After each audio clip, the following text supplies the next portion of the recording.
I wouldn't. Well, hello there, lovely folks, and happy 2021 to you from myself and my co host, little cowboy Gyllenhaal Elhashem. Here's hoping that this year will be nothing like 2020. I think all bad years are going to be now compared to 2020. Uh, and here's hoping that it is a good year for you personally and brings you all your heart's desires. It was said that without music, life would be a mistake. I'm just reading that. And it was said that music gives a soul to the universe, wings to the mind, and flight to the imagination, and life to everything. I'm a huge fan of beautiful voices and music, but aren't we all? Well, some maybe not. I don't know. The first time I heard this artist's voice was my guest today, who's going to be my guest today, was I was smitten. It was I don't know if you guys some may know one of my volunteer roles in the community is the chairperson of a community celebration called the Inspire Awards, and 8 years ago we booked one of my our team members booked this artist to be the opening number of our annual celebration. And as I was seated in my seat, and when he started to sing, it was such a beautiful voice that I actually heard a gasp from all the audience behind me, and I was in love. I just remembered actually he sang Hallelujah, or a rendition of Hallelujah, and that song I'm very picky with because I really really love it, and I there's some very awesome artists who sang it, but he did a really fantastic job. I have been trying to for many years to get him on the couch for you guys, but he lives in a different province, and he really is a very much busy always with touring. But silver lining of a pandemic, because we're filming virtually. Ta-da! Today on the show, we have singer, songwriter, pianist Jeffery Straker. Jeffrey is a certified musical vagabond. He's toured internationally as far as Netherlands, England, Mexico, Nunavut, with tour stops ranging from intimate house concerts to club and theater shows, as well as folk and jazz festivals. He performs over 100 shows per year across Canada and abroad. Crazy, eh? Welcome to the show, Jeffrey. Finally, I get to have you on the couch. Thanks for having me virtually on your virtual couch. That's the magic of all the technology now. So let's start with introducing your music to someone who's never heard it. What would your what would you say your preferred genre or your musical influence and your work? What would that be under which? I think the way that I describe it, because I heard it described once like this and it made the most sense to me, is that it's folk roots music. It's a story, and it's storytelling driven. So they're story songs, but they're very much in the folk roots tradition. So the song I write the song solo at a piano, just a piano and a voice, like most singer songwriters do with one instrument. I can surround those songs with anything, right? But typically these days when I'm releasing records, there's sort of folky sounds around it. But so story-driven folk roots songs. I love that actually. That's it's one of there's a lot of beautiful feeling to that kind of music. Cool. And yeah, it tugs at your heart. There's I really enjoy it. When did you fall in love with music and wanting to make this your life path? Was there any encouragement? Was there any support? Well, I mean, it's almost like there's sort of almost two parts to that answer, because I think I fell in love with music from the get go when my mom first put me in piano lessons when I was 6 years old. I mean, I was this weird kid who really liked it from the start, and I liked it, and I liked to practice. I wanted to learn, and I wanted to get better, and I really wanted to impress my teacher, my piano teacher. So it was kind of love at first sight for me. But that's music on a learning and enjoyment level. It's a different thing to think about. When did I decide, I guess, to make Yeah. it my career?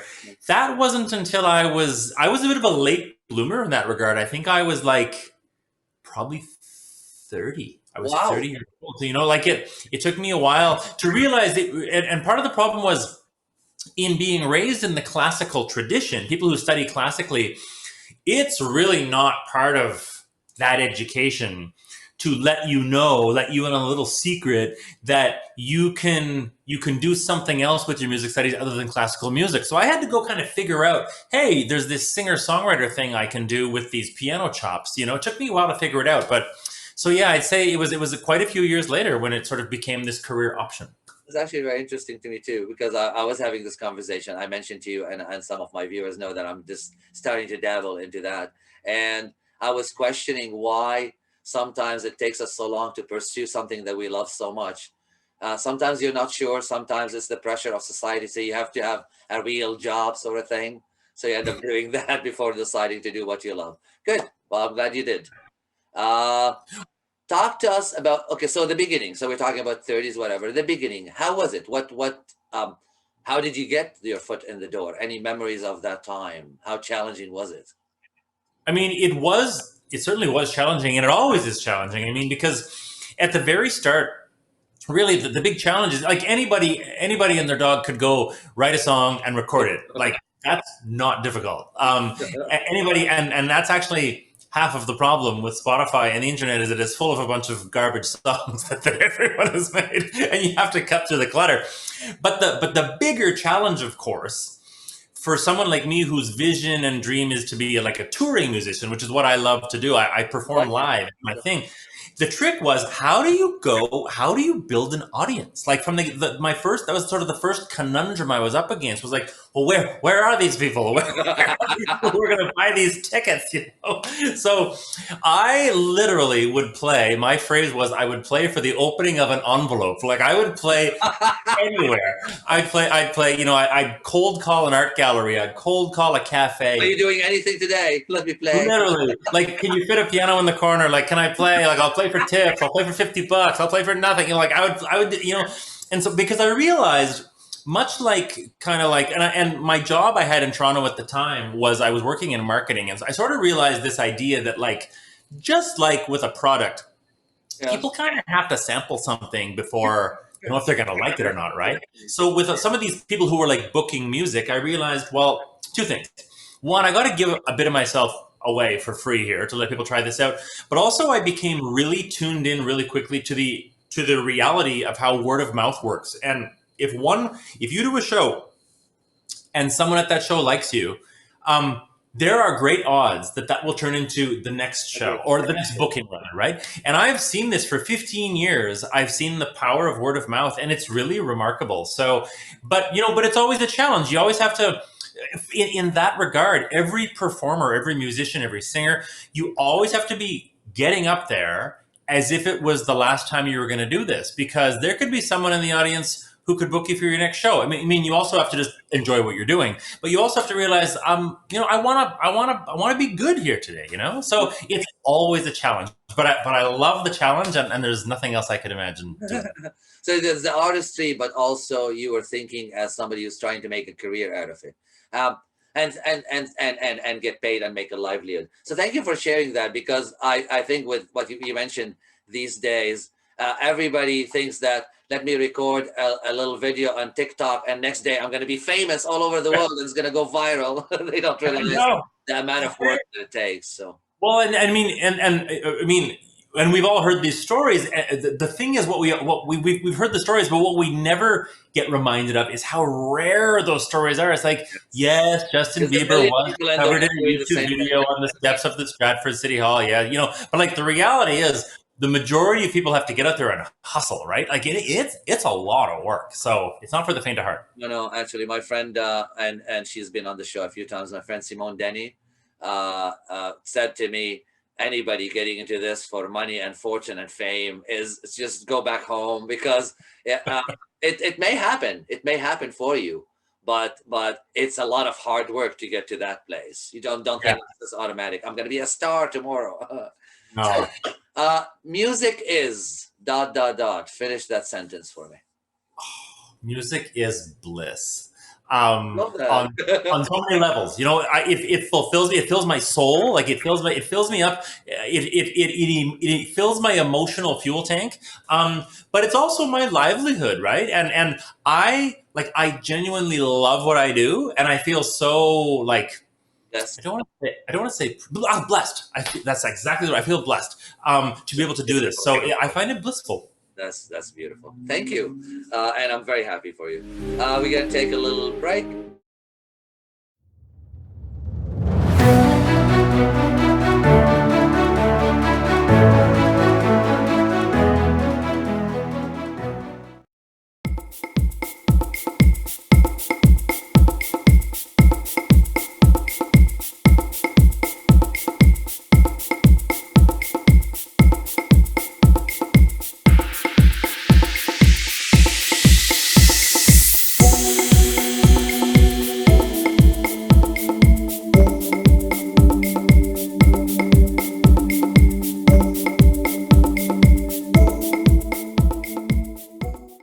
Canadian Musician Magazine has said of Jeffrey, I'm going to read this, so I'm not looking at the screen, very much an artist to watch.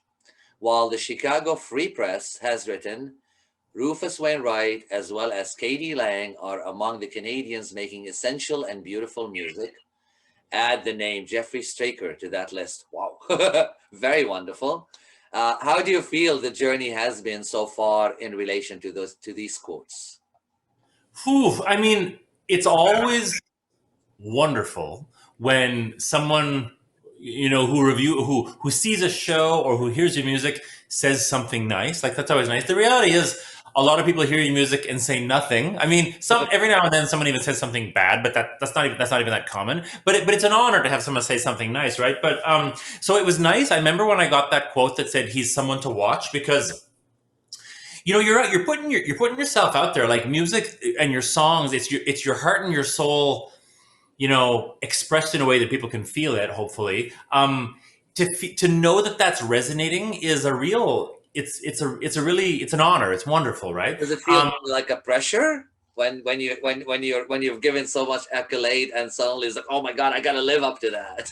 Well, there is a funny pressure to it. You're right, Antoine, because especially if someone, often what has happened with that quote about Rufus Wainwright and Katie Lang, often that one gets used when someone's introducing a concert. Like an MC gets up in a theater and says, "Oh, the photography," Oh shit! and then I gotta make that now look like I and am. then I'm in the wings waiting there, being like, "Good Lord, I better not screw this up." You're gonna compare me to Katie Lang. Like I better sing some big notes or something. but I mean, in all reality, though, I mean, it's really lovely, I mean, and what I find with quotes like that, though, is it does sort of help people put you in a file folder in their brain, because human beings, we're very compartmentalized. Like we sort of like to know where Interesting. to slot somebody, right? And so when they hear that quote, I mean, they're like, okay, Rufus Wainwright, Katie Lang, they kind of might get a bit of a ballpark idea, even though I don't really sound like either one of them. But Rufus is gay, Katie's Yeah. gay. She's got some great. She's kind of folk rootsy. Rufus is kind of folk rootsy, but in a different way. So it's Now not that I'm you're in that category now. What you need yeah. to know, yeah, they put you in a compartment. Yeah, actually, that's true. We almost need a lead to say this person is like that, so we can have something to relate to or to In a compare. way that Yeah, now at the same time it does, it's kind of awful in a way to be sort of like defined as being very like someone else, but I mean, but I've come to kind of get used to the idea that people almost kind of need that a little bit for a while, so it's okay. fair enough. Um, your another thing that I'm gonna have to read. Yeah, there's a lot of info about this. Your last full-length recording, Dirt Road Confessional, which you launched in May 2017, is a 12-song folk pop album. I like that. It debuted at number 5 on the iTunes Canada Singer-Songwriter charts. Good for you. And played on CBC Radio and college community radio across the country. I'm going to read some quotes that were said about that. Traces of some of the best piano-based singer-songwriters of the past 40 years, couched in this inimitable and effervescent style of folk alt pop influences. That was the Calgary Herald. CBC Radio said this great work belongs on the shelf beside the finer recordings of Jackson Brown, Warren Zevon, and Elton John. There's another big comparison again. Tell us about the album. What if you haven't heard it? And I've heard selections of it, and I love your singing. I love your voice. But somebody hasn't heard it. What would you say about the album? Tell me what it is about. I'd say I describe the record as it's piano driven. So all the songs have a piano and a voice at the core, but we surround the songs and we surround the piano and the voice with other things to bring the songs to life. So some of them it's a band, it's the band that you'd expect. It's a bass and drums and some guitars. Cool. Um, and but it generally leans in a folky direction. So there's some banjo, there's some acoustic guitar, there's some mandolin, there's a lot of vocal harmonies, and the stories themselves, I think, are quite inward looking. Like it's a lot of me expressing me, and they do that in a storytelling kind of way. So they're narrative, in a way, which is very much part of the folk tradition is telling a story in a song, right? So I think that sort of describes it generally. Where do you get your stories? That just came to mind. You're a story. You repeated a few times that your songs is storytelling. Where do you get your stories? What is it? Stories about you, about life, about things you observe? It's an interesting question because over time I've found that what the stories are about has really changed. My earlier records, they were very much they were stories, but they were story songs of me talking about other things. Over time, the lens has turned inward and there's more of me talking about me. And I think that's part of me just being more comfortable with myself, being comfortable with being gay and out and, and not being afraid to be really more personal in songs. And I think that you asked where the stories come from. I think it's almost my nature. And the context that I grew up in was very much a storytelling kind of place. Like we had neighbors who would come over and after dinner, like they would tell stories. And it sounds really weird, but that's something they would do. And so I was always surrounded by stories. So I think to me, it's almost second nature. Fair. All right. You have not stopped a bit during the pandemic. Actually, you've been busier, it seems. Very, very busy guy. So we're going to talk about a few things you've done through the pandemic. Let's start with, tell me about the backyard concerts. Where did they happen? How did they feel? What was the experience? All that. Yeah, so starting in July, and I'll never forget, it was July 23rd. Leading up to that, a woman in Saskatoon reached out to me and said, I know you do house concerts. Given that it's a pandemic and we can do things in backyards, would you do a concert in my backyard? And I mean, everyone knows that musicians weren't able to perform at all. So I thought, this is a great idea. So I said, yeah, let's do this. And it was so fun. And I put some pictures on my Facebook fan page and people saw it. And I started getting messages from people saying, oh, how do I host a backyard concert? And so from July, August to the middle of September, I did 36 of these backyard concerts. You got really good. And they were in Alberta and Saskatchewan, all on the prairies, because that was kind of as far as you could really travel, really. And they were awesome. And each one had about, sort of 40 people maximum. And people would put they'd bring a lawn chair and set them about 6 feet apart. And I'd bring a small PA and my piano and play this show. And I bring some little lights, some twinkly lights, and string them between the speakers, as any proper homosexual would do. The gay touch. Exactly. But it was really lovely. And one of the things, Antoine, that was the most remarkable about these backyard concerts was, by this point, it had been about sort of 6 months since the pandemic had started, and people hadn't been able to experience live music for quite a long time. And more like fairly often, I saw people become really emotional at these backyard concerts because and we talked about it after, and they'd kind of forgotten the feeling that they got from live music, and it burbled back up in them. It was really powerful. So I really enjoyed it. That's actually beautiful. Never rained? Never rained, not a single one. That would be the danger of backyard anything. I know. Unpredictable weather. Good. You know what? That's actually really sounds wonderful, and I really like that people enjoyed it because with the pandemic, any ray of sunshine was good for everybody. Good. Tell me about performing with the Regina Symphony Orchestra. Again, something you did this year, right? Yeah, so just in October, I did 4 shows with the Regina Symphony, and they all sold out. But I'll tell you how. I was going to say, there's no Uh, lockdown there. Sorry. There's no lockdown there. Well, at the time there wasn't. See, things through the pandemic, things have ebbed and flowed, right? So in the summer, COVID numbers were incredibly low in Saskatchewan. They were about, there's maybe 30 cases a day or something. Like, it was ridiculously low. So what they did was they allowed indoor gatherings of musical performances. Max audience sizes could be maximum 150. But they had to be spaced apart, whatever. So the symphony was looking for innovative ways to try to keep performance going, and they used this cathedral in Regina that had a really huge space in the front where they could space the musicians apart.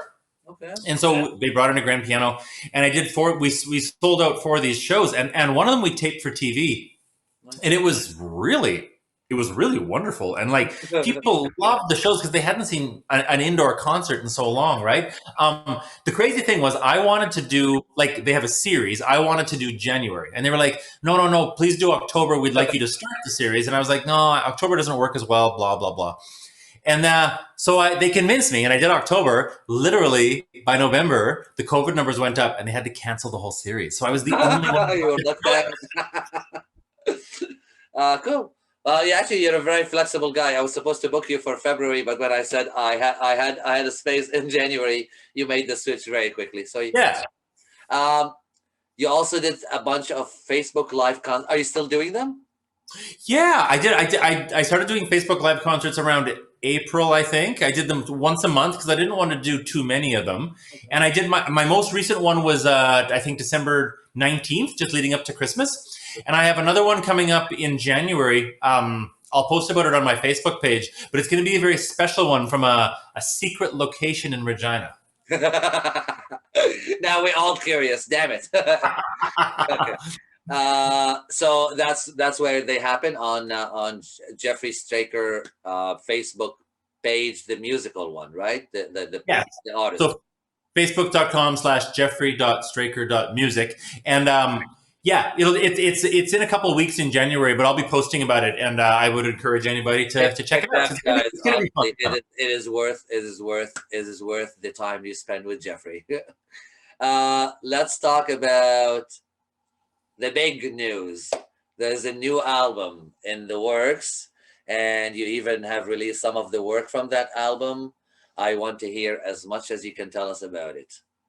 Sure. Okay. I haven't talked a lot about this record yet, to be honest with you. This is maybe one of the first times. So the record is called Just Before Sunrise. Nice. It's got 10 songs, studio produced, mostly in Calgary. 2 songs were done in Toronto. The work I did in Calgary was produced by a producer named Russell Broom, who has done a ton of the work with Jan Arden. And the 2 songs in Toronto were produced by a guy that some of your viewers in Ontario will certainly know. His name is Royal Wood. And the whole thing is that it's very much a folk roots record. There's fiddles and banjos and mandolins, and like it's a real folky sort of recording. But I'm just very excited about the songs. Like, over time, for someone like me, I'm a singer-songwriter, and, yes, I sing and perform, but a big part of that for me is performing the songs that I write. So I'm really happy with the songs that I've written for this record. And so far, the response with the few that I've released has been really good. So I'm eager to get the rest of it out. Why are you happy with them? What makes you happy with them? I just... one of the acid tests for me is that if I can, I've sang some of these songs now in my backyard concerts, in my Facebook Live concerts. I've sang them like 50, 60 times, and I'm not even remotely tired of them yet. And if I find they almost recharge my emotion each time I sing them, which for me is a really good sign that there's something going on in the magic of the construction of the song that keeps me feeling that it makes me very excited about them. So hopefully people feel I told you before the show that we're going to use this section to sell this baby. I think you pretty much sold it. Good man. I want to mention that Jeffrey won this prestigious Vina del Mar in Chile song competition in 2014, and in 2019 he won a Western Canadian Music Award, and Jeffrey's music has also been used in film, TV, and theater productions. This question just came to mind. What do you feel when you get that kind of recognition? Well, some of those, I mean, for example, when I won the Viña del Mar song competition in Chile, that was quite a moment for me because it was in Latin America, that song festival, it's huge. And I'm not exaggerating. And like, if you Google it, you'll start to understand. But each night you perform to 20,000 people in a live audience. But On TV? it's also broadcast on TV through satellite and cable to the Spanish speaking world. Each night, 150 million people watch this thing. Wow. So it's intense, and there's judges on the stage. It's kind of like, it's kind of has this reality show sort of vibe to it. But, and you progress through this competition. And this 20,000 person audience, it's making a big noise, and and they have this reputation that if they like you, they let you know. If they don't like you, they let you know. But luckily, they like me. But when I won that, it was quite a thrill. Like I trended on Twitter in Chile. I had to get a security escort through the airport because people were like chasing me. It was a crazy, crazy experience. And I got back to Canada, and nobody cared. I was when you said 150 million, I'm thinking, how do you handle it? I know that we're being seen by Raj's viewers and fans in Ontario, but I can't even that makes me very nervous, guys. I'm very nervous when I look at the screen. Right. How do you perform when knowing that 150 million people are watching you? Well, the beauty of that competition was, and probably much like you and I right now, like I'm also aware, like there's a lot of people in Ontario who will watch this show, but there's a task at hand to focus on, and I'm very good at compartmentalizing my brain. Like right now, my job is to have a conversation with Antoine, and that's what I'm doing. My job there was to like just sing my song, but there was I also had choreography, and that was not easy. So I had so many things to think about that the audience wasn't even in my mind. Okay, fair enough, actually. And thank you for that explanation.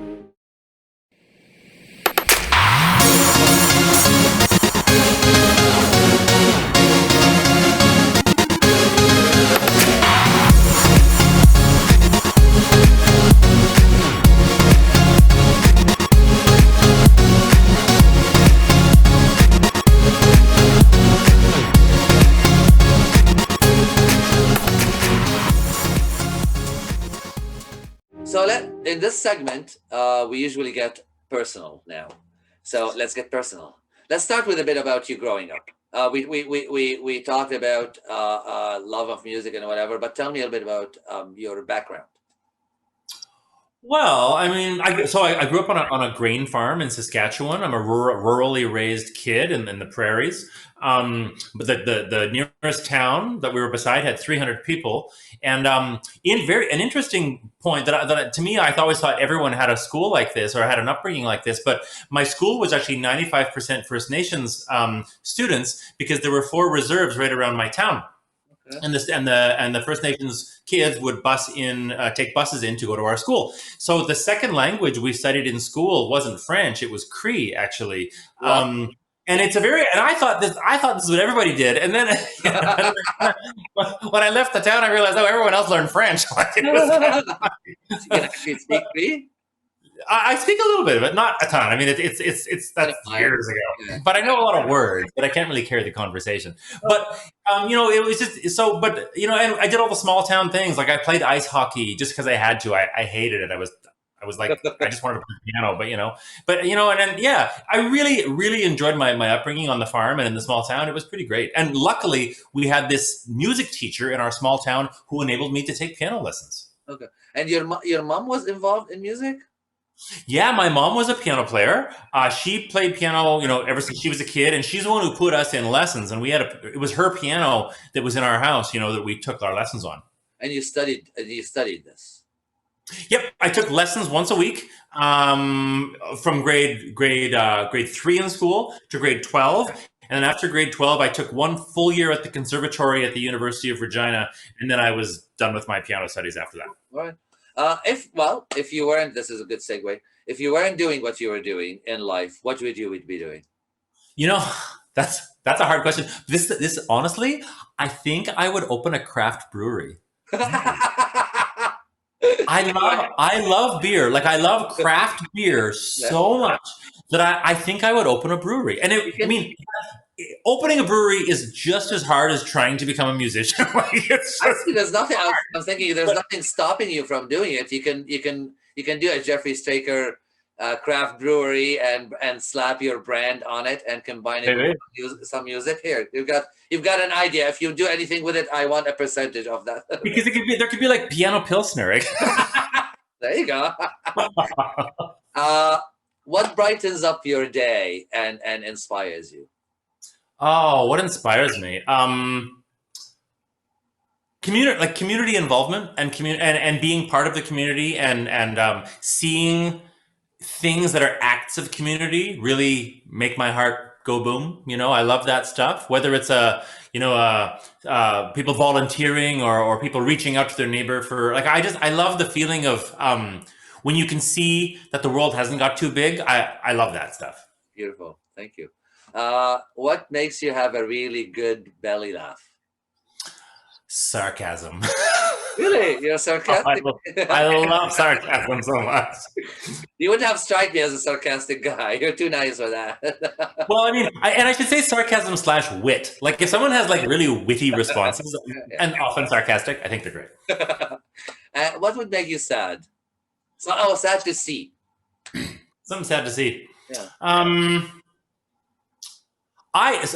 Honestly, something that really makes me sad is like seeing people who are like down and out and not being able to help them.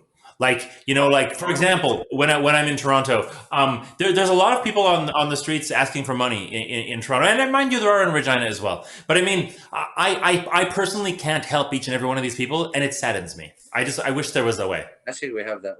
That I feel the same. Yeah. We end the show with a game of quick questions, and you provide quick answers or whatever comes to mind. Are you ready to play? I am ready to play. Let's do this. What do you do first thing in the morning? Make a pot of coffee. Okay, coffee guy. Your favorite flower? Sunflower. Cool. Nice. Your favorite season of the year? Autumn. You're an autumn guy. Cool. Who do you listen to other than yourself? Whew. Donovan Woods. Okay. Like, what favorite movie would you throw on to relax? It wouldn't be a movie, but it would be a Netflix series called The Crown. You watch The Crown. I haven't seen it yet, but I hear good things. Is it worth it? Yeah. Yeah. Yeah, and it makes me relax because it's so slow. That's good. Well, I don't know if that's a good selling feature or not. Let's see. You can choose one spot in the world to retire to and spend the rest of your life. You can't leave it. Where would that be? Ireland. Really cool. Yep. You know what? I've always dreamt of it's just the scenery and all what I know of it. Always felt like a dream place to visit for me. Yeah, I did my third year of university studies in Ireland, so I have an affinity for Ireland. Very nice. Your favorite cuisine to dine out? What would you go? Favorite cuisine to dine out? Oh, what pops to mind? I'm going to say Thai food. Thai. Okay. What is the best dish that you make at home? If you invite people, what would you do something really quickly to impress us? Stuffed pork tenderloin. All right. That's not an easy thing to make, but it would be impressive. Good. My guy viewers would hate me if I don't ask you boxers or briefs. Briefs. Yeah. And you're taking me out on a date. What would you plan? Oh gosh. Okay. Is the date in the winter or the summer or? That's actually a very good question. I've never been stumped with a question back from a guest. Summer. Okay, summer.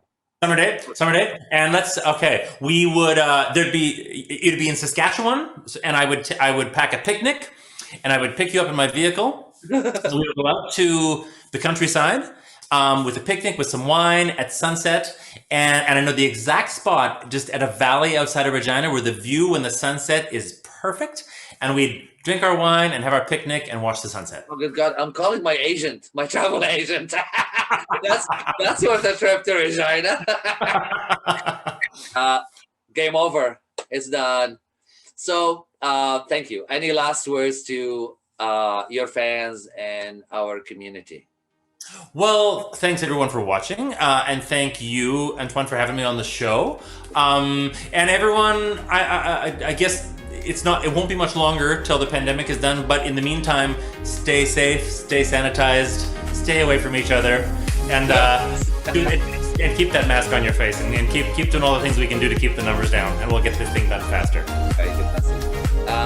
Viewers, make sure to like us on Facebook at /join us on the couch. Thank you for watching. I love you. I know I say at the end of each show that I love you, but I really do love you. And thank you. Peace out. Cheers.